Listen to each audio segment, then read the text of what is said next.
Friends, आप सभी का स्वागत है हमारे इस ऑनलाइन वेब ट्यूटोरियल चैनल पे। मैं हूं संजय।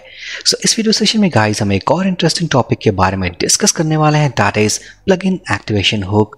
प्लगइन एक्टिवेशन हुक क्या होती है, किस तरीके से हम इसे यूज कर सकते हैं और यूज करने के बाद हम किस तरीके से एक डायनामिक टेबल क्रिएट कर सकते हैं। इन सभी अमेजिंग कंटेंट्स को हम इस वीडियो में डिस्कस करने वाले हैं। मेरी एक रिक्वेस्ट है, अगर आप चैनल पे नए हो, सब्सक्राइब नहीं किया है, फटाफट चैनल को सब्सक्राइब कर दीजिए ताकि आने वाले अमेजिंग क्वालिटी कंटेंट्स हम इस चैनल पे अपलोड करते रहें। तो जैसा कि इस कस्टम प्लगइन डेवलपमेंट के जर्नी में हमने दो लेआउट्स क्रिएट किए हैं, that is inside employ management system हमारे पास दो लेआउट हैं, add employ and list employ. Obviously ये जो ऐड एम्प्लॉय का लेआउट हमने क्रिएट किया है, ये देखने के लिए नहीं किया, बल्कि इस फॉर्म के जरिए हम एम्प्लॉयज को क्रिएट कर सकें, ये हमारी एक्सपेक्टेशन है। फिलहाल इस डेटा को हम सेव नहीं कर पाएंगे क्योंकि ये फॉर्म जो हमने क्रिएट किया है ये फंक्शनल नहीं है। तो डेटा को सेव करने के लिए हमें एक टेबल की ज़रूरत है।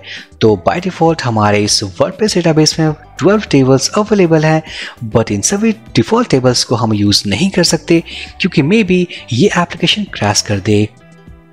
इट मीन्स कि ये जो हमारा कस्टम फॉर्म है ऐड एम्प्लॉय, इसके डेटा को सेव करने के लिए, इसके डेटा को मैनेज करने के लिए हमें एक कस्टम टेबल को क्रिएट करना होगा।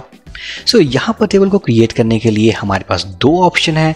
जो फर्स्ट ऑप्शन है वो ये कि हम जाएंगे इस डेटाबेस के अंदर, यहाँ पर मैं पास करने वाला हूँ टेबल नेम, उसके बाद हम पास करेंगे नंबर ऑफ कॉलम्स जो कि हमें चाहिए। तो यहाँ पर जो नंबर ऑफ कॉलम्स होंगे that is all about name, email, phone number, gender and designation. साथ ही साथ हम एक और कॉलम रखने वाले हैं दैट इज आईडी। यहाँ पर जो फर्स्ट ऑप्शन है टेबल क्रिएट करने का वो ये कि हम टेबल नेम यहाँ पास करने वाले हैं, नंबर ऑफ कॉलम्स पास करने वाले हैं, हमारे पास एक इंटरफेस होगा, उस इंटरफेस को यूज़ करके हम टेबल को मैनुअल तरीके से इस डेटाबेस के अंदर क्रिएट कर सकें। एक बार टेबल अगर क्रिएट हो जाए तो हम इस प्लगइन के साथ लिंक करके अपने सभी डेटा को हम उस टेबल के अंदर सेव कर पाएंगे। But this is not the best option.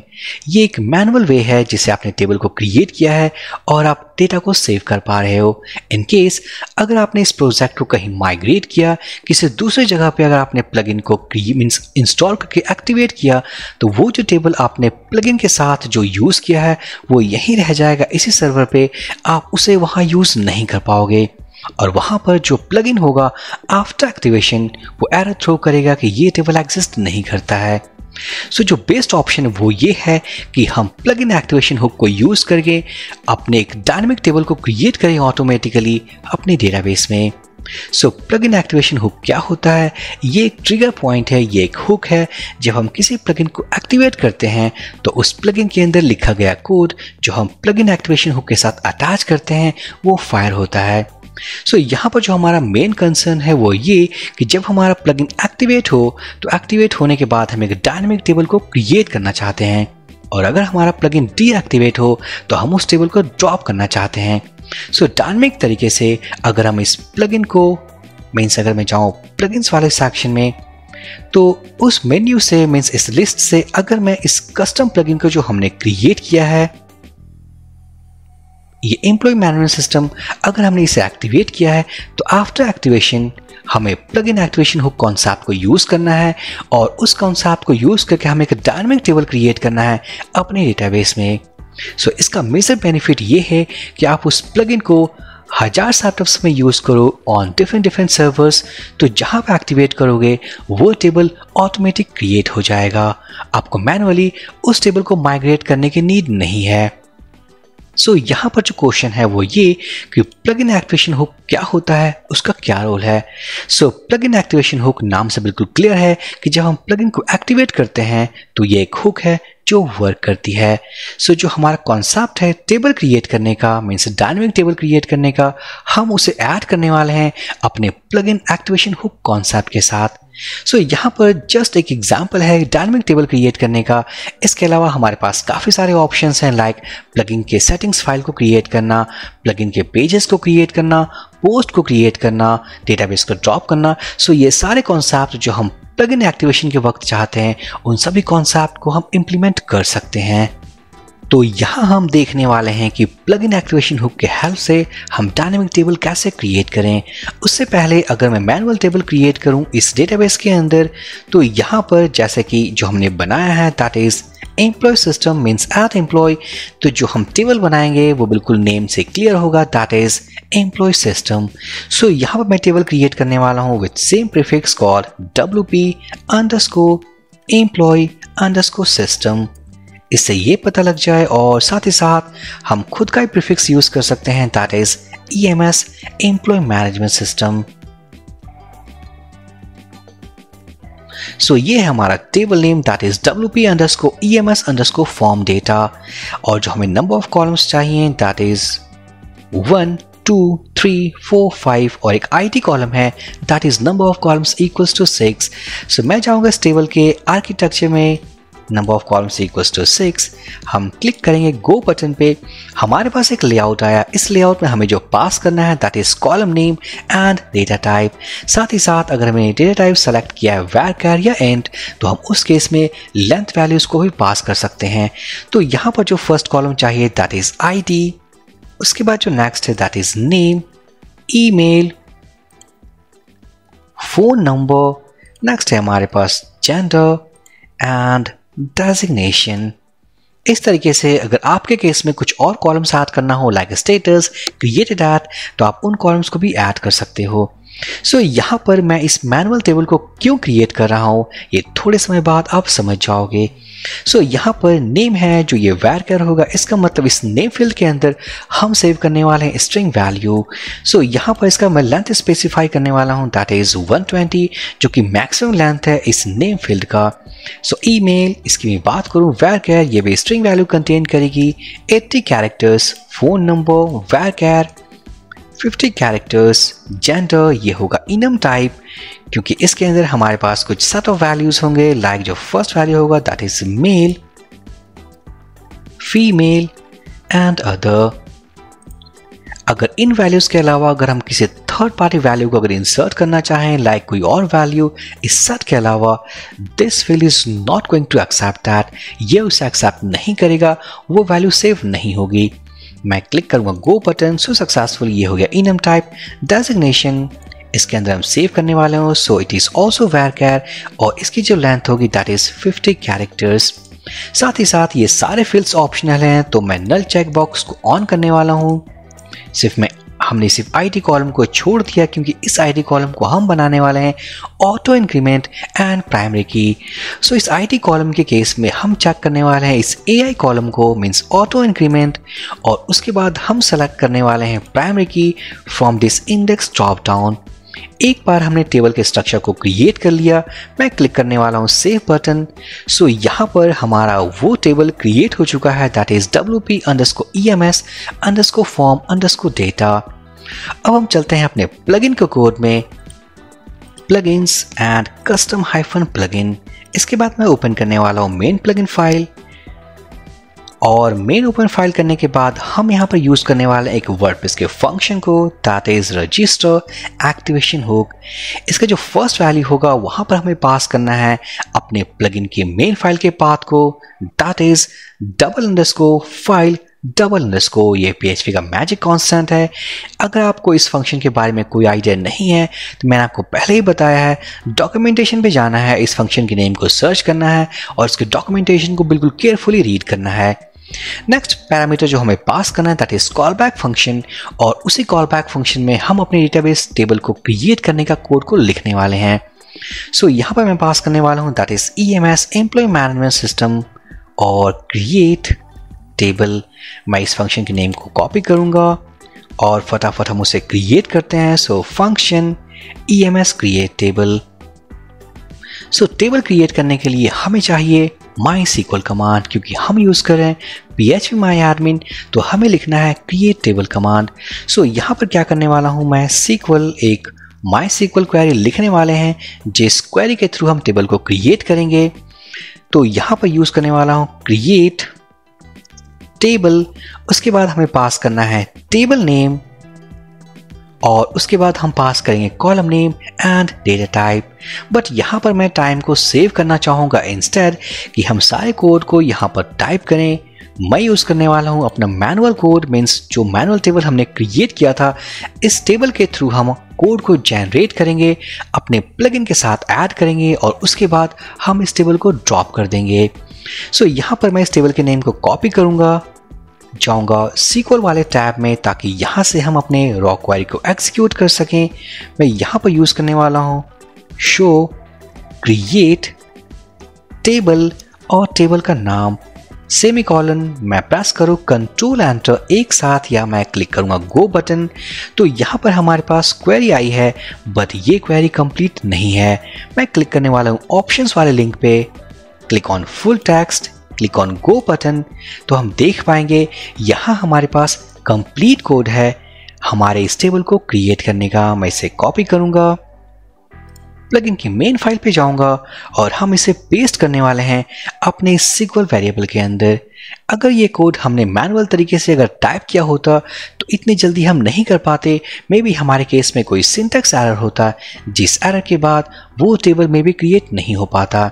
सो इससे बेटर है कि हम मैनुअली तरीके से जाएं, टेबल को क्रिएट करें, वहां से कोड को जनरेट करें, अपने प्लगइन के अंदर ऐड करें और एक्टिवेशन हुक के जरिए हम इस टेबल को डायनामिक तरीके से क्रिएट करें।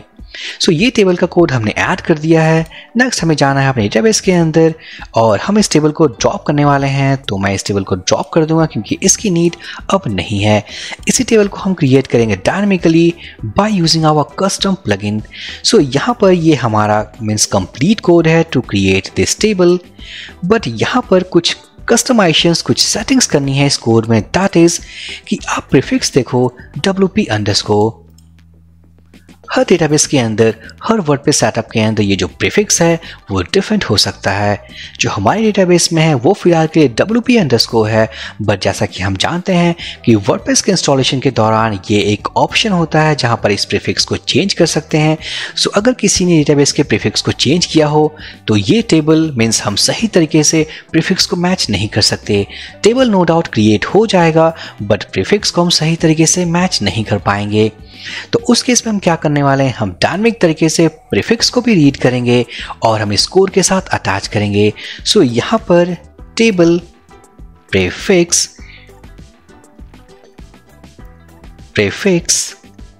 और इस प्रीफिक्स के अंदर हमें जो पास करना है वो है table prefix. So in this case हमारे पास W_ है, बट हम स्टैटिक तरीके से इसे नहीं गेट करना चाहते। डायनामिक तरीके से गेट करने के लिए हम यूज करने वाले हैं ग्लोबल डेटाबेस ऑब्जेक्ट कॉन्सेप्ट। सो मैं यूज करने वाला हूँ ग्लोबल कीवर्ड स्पेस WPDB। अब ये WPDB क्या है, इसके बारे में कंप्लीट डिटेल वीडियो हम नेक्स्ट वीडियोस में डिस्कस करेंगे। फिलहाल हमने इसे यूज किया है।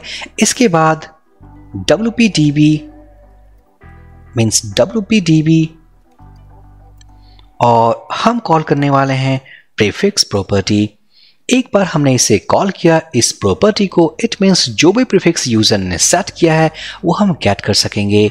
तो इस टेबल प्रीफिक्स को मैं कॉपी करूंगा, हम जाएंगे अपने इस कोड में और यहाँ पर ऐड करने वाले हैं इसका जो रिटर्न वैल्यू होगा दैट इज WP_, और वो सिर्फ इसी केस में है। अगर किसी ने कोई और रखा है तो उस केस में उसके डिफरेंट वैल्यूज होंगे। नेक्स्ट हम जाएंगे अपने इस कोड में और मैं इस वेरिएबल को कॉपी करूंगा। कॉपी करने के बाद सबसे पहले हम इस बैकटिक सिंबल को हम रिमूव करने वाले हैं और यहाँ पर मैं यूज करूँगा कर्ली पेयर्स और इसके अंदर है हमारा टेबल प्रीफिक्स। सो ऑटोमेटिकली ये रिटर्न करने वाला WP_ जो कि टेबल के साथ मीन्स टेबल के नेम के साथ अटैच हो जाएगा। उसके बाद हम जाएंगे और कॉलम्स को चेक कर लेंगे एक बार। ID, name, email, phone number, gender, designation, primary key है हमारा IT कॉलम। नेक्स्ट है हमारे पास इंजन, InnoDB, डिफॉल्ट, कैट सेट। सो इन सभी चीज़ों को हम रिमूव करने वाले हैं। रिमूव करने के बाद हमारा कोड प्रॉपर तरीके से डन हो चुका है।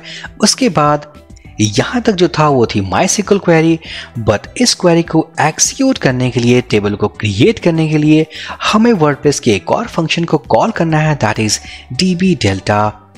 बट dbdelta को कॉल करने के लिए हमें एक फाइल को इंक्लूड करना होगा दैट इज upgrade.php। सो यहाँ पर मैं इस VS कोड के सर्च बॉक्स पे जाऊँ और अगर मैं सर्च करूँ dbdelta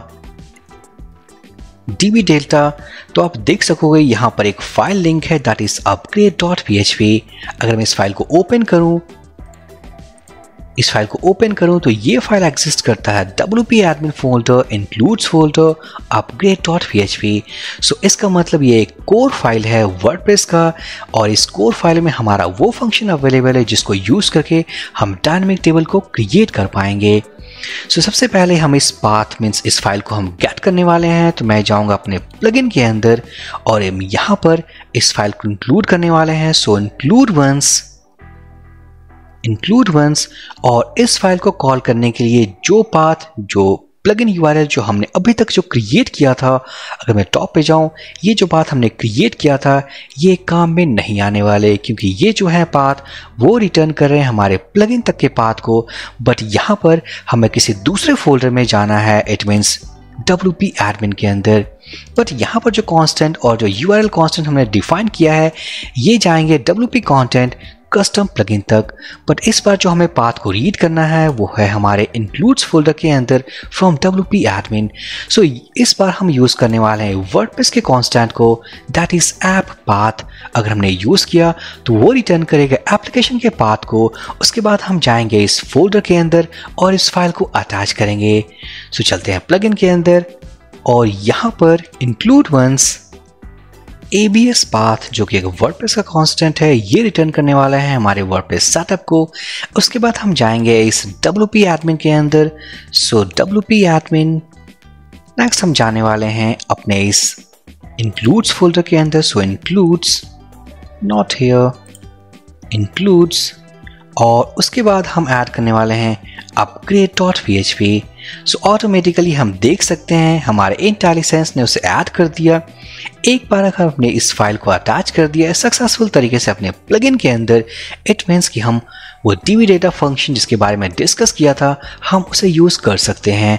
सो यहाँ पर यूज करने वाला हूँ db delta और यहाँ पर हम पास करने वाले हैं अपने MySQL क्वेरी को। सक्सेसफुली अब अगर हम प्लगइन को एक्टिवेट करते हैं तो एक्टिवेट करने के बाद ये कॉल बैक फंक्शन एग्जीक्यूट होगा। डेटाबेस के ऑब्जेक्ट के थ्रू हम प्रीफिक्स को रीड कर पाएंगे, टेबल के कोड के थ्रू हम टेबल को क्रिएट कर पाएंगे। सो फटाफट चलते हैं, हम चेक करते हैं। मैं जाऊंगा ब्राउजर पे और यहाँ पर फिलहाल वो टेबल एग्जिस्ट नहीं करता जिसे हम क्रिएट करने वाले हैं। सबसे पहले मैं प्लगइन को अनइंस्टॉल करने वाला हूँ। सो यहाँ पर क्लिक करूंगा डीएक्टिवेट, प्लगइन डीएक्टिवेट हो चुका है, टेबल नहीं है वो यहाँ पर। मैं क्लिक करूंगा एक्टिवेट बटन, टेबल एक्टिवेटेड और यहाँ पर जाऊं चेक करूं तो हमारे पास टेबल्स हैं 13 और हम देख पाएंगे जो टेबल हमने अभी अभी क्रिएट किया है वो एक डायनामिक टेबल है जो कि प्लगइन एक्टिवेशन हुक के तहत ये फायर हुक क्रिएट हुई है। सो ये थी गाइस एक interesting concept of plugin development की अगर डायनामिक तरीके से अगर टेबल को हमने यूज़ किया है अपने प्लगइन्स के अंदर, सो इट्स बेटर कि हम डायनामिक टेबल क्रिएट करें ऑन प्लगइन एक्टिवेशन। साथ ही साथ नेक्स्ट वीडियो में हम ये डिस्कस करने वाले हैं कि अगर प्लगइन को हमने डीएक्टिवेट किया तो इस टेबल को ड्रॉप भी करना है, अदरवाइज अननेसेसरी हमारे प्लगइन्स के टेबल डेटाबेस में रह जाएंगे। सो ये है complete concept to create a dynamic table on plugin activation. जो इसका प्रॉपर जो सिंटैक्स है, जो प्रोसेस है वो बिल्कुल सिंपल है और यहाँ पर जो मैंने डिस्कस नहीं किया that is all about global database object. हम आने वाले वीडियोस में इस ऑब्जेक्ट के बारे में बिल्कुल डिटेल में डिस्कस करेंगे। ये वीडियो हमारे लिए सिर्फ था only for to create a dynamic table. So ये वीडियो काफ़ी अमेजिंग था। सो लाइक कर दें, वीडियो पे कमेंट कर दें, चैनल को सब्सक्राइब कर दें, वीडियो को ज़्यादा से ज़्यादा शेयर करें। हम मिलते हैं नेक्स्ट वीडियो में। So for this video session guys, thank you for watching and have a great day.